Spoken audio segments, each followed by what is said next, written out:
আসসালামু আলাইকুম প্রিয় দর্শক। আজকে আমাদের এখানে আমরা যে পাশে দিয়ে যে গাছটা দেখতেছেন এটা হলো টক গাছ। এই টক পাতাগুলা কিন্তু আজকে আমরা মাছের সাথে দিয়েছিলাম, খুবই মজা হয়েছে। এগুলা কিন্তু টক পাতা। এই টক পাতা আমরা এখানে চাষাবাদ করছি। এগুলা কিন্তু ফুল হবে, এটা যখন ফুল হয় তখন এই ফুলগুলা দিয়ে কিন্তু আচার তৈরি হয়। এগুলা আচার তৈরি হয়, যে বিচিগুলা হয় অনেক টক। এই পাতাগুলা কিন্তু আজকে আমরা মাছের সাথে রান্না করে খেয়েছি। ছোট মাছের সাথে যদি পাতাগুলা দেওয়া যায় খুবই ভালো লাগে, খুবই টক লাগে।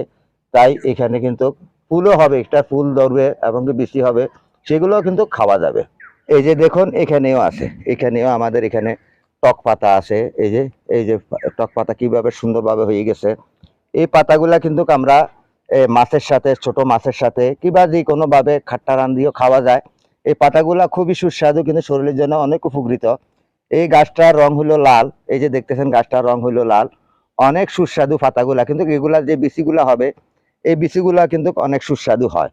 তাই এই টক পাতার এখানে চাষাবাদ করা হয়েছে। কিবা এখানে পাশাপাশি এই যে দেখতেছেন এখানে কিন্তু সম্পূর্ণ গেঁদা ফুলের গেঁদা ফুল ফুটে আসতেছে, দেখতেছেন এখানে কলি বাইরে হইতেছে, ফুলের কলি।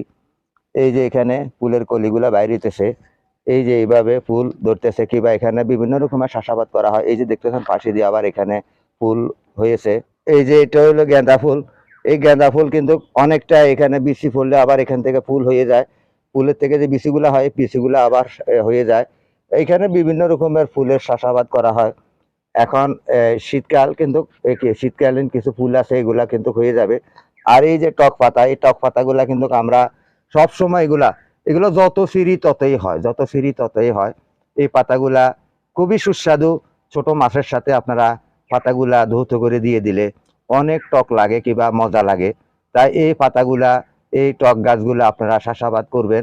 আপনারা যেখান থেকে আমার এই ভিডিওটা দেখতেছেন, দেশে বা প্রবাসে, আপনাদের যদি এই চাষাবাদ করে থাকেন, অবশ্যই আপনাদের কাছে এই পাতাগুলো যদি খেয়ে থাকেন কিরকম লাগে অবশ্যই আপনারা কমেন্টের মাধ্যমে জানাবেন। তাই আপনারাও আপনাদের বাড়ির আঙ্গিনায়, বিল্ডিং এর ছাদে, এই ঘরের আশেপাশে আপনারা চাষাবাদ করার জন্য চেষ্টা করবেন। টক পাতা এগুলা খুবই সুস্বাদু, এটা কিন্তু শরীরের রোগ প্রতিরোধ ক্ষমতা রাখে। এগুলা কোনো পার্শ্ব প্রতিক্রিয়া নাই। তাই এই পাতাগুলা আপনারা জানেন গাছের মাধ্যমে সবকিছু ওষুধ। এই গাছ দিয়ে বিভিন্ন রকমের ওষুধ তৈরি হয় কিংবা বিভিন্ন রকমের মানুষে খায়।